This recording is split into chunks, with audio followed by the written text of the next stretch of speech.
So I am Leonard McInnes. I'm professor in the Department of Theological Studies at St. Louis University, where I teach African American religion and systematic theology. We are bringing together an incredible cohort of scholars over 2 days to talk about King.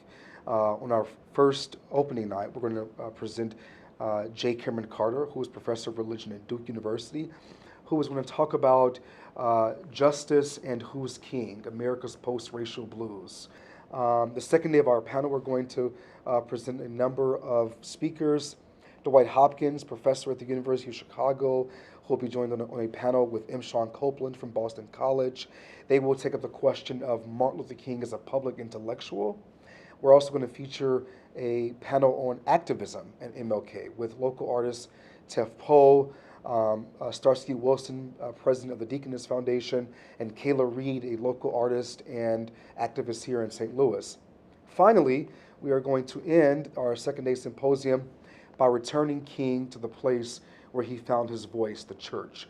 And so we are going to have a worship service with the incredible, extraordinary Professor Dr. Kelly Brown Douglas, who is a pioneer in womanist ethics and womanist theology, and her task would be to present a preaching or a worship presentation in what we're calling the Kingian style, which is built on the prophetic tradition of the Hebrew Bible. So April 17th is the first day of our symposium, and it begins at 7:30 in the Sinquefield Stateroom of St. Louis University. And we have a number of panels the next day at various locations across the university. And we're going to end on the 18th at 7:30 in the evening at Francis Xavier College Church. Never before has St. Louis University brought together these kind of scholars to talk about a public figure of this magnitude.